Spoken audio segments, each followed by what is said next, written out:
The grove, now scarred from the previous battle. The once vibrant and mystical place is now a battlefield, with fallen trees, cracked earth, and remnants of the fierce confrontation between Alalou and the Guardians. The glowing pillar at the center of the grove flickers weakly, its energy diminished but still holding on. Alalou stands alone at the center of the grove, his white beard and blue eyes reflecting both exhaustion and unyielding determination.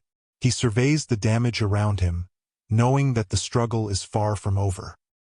The Guardians may be relentless, but so am I. This land will be mine, no matter the cost. The battered forms of the Guardians slowly regenerating.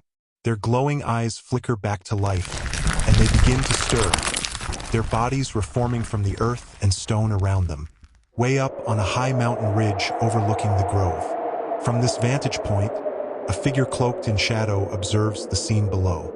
This is Elian, a mysterious and powerful being with ties to Alalou. His piercing gaze takes in the devastation, and a faint smile plays on his lips. You've made quite the mess, Alalou. But you've also done well. This world's power is worth the fight. Elian enters a vast underground cavern filled with ancient artifacts, glowing crystals, and walls inscribed with ancient runes.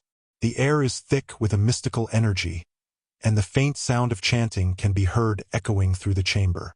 At the center of the cavern, a group of Anunnaki priests stands in a circle around a glowing crystal altar.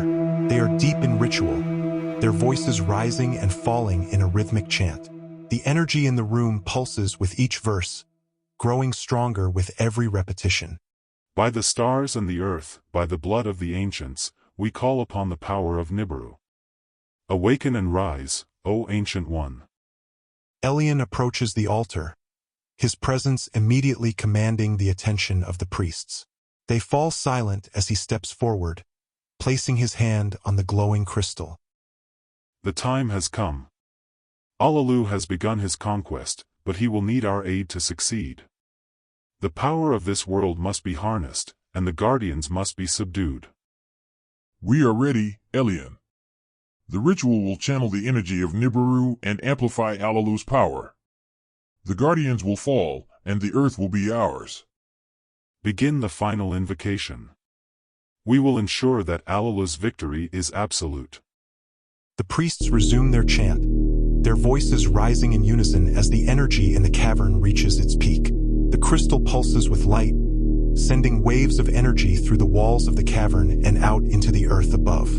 Back in the sacred grove, Alalou senses the surge of energy. He closes his eyes, feeling the power coursing through the ground beneath him. The glow from the pillar strengthens, and the wounds on the earth begin to heal as the energy flows back into the land. The Guardians, now fully reformed, sense the change as well. Their movements become more cautious, their glowing eyes narrowing as they prepare for the next wave of battle. Yes. This is what I needed. With this power, I will crush them. Alalou raises his hands, and the energy from the pillar erupts into a massive shockwave that ripples through the grove. The Guardians brace themselves, but the force is overwhelming, pushing them back and forcing them to regroup. The grove is bathed in the renewed light of the pillar, with Alalou standing at its center, ready for the final confrontation. The power of the earth and the stars is now his to command, and the battle for the planet's future is about to reach its climax.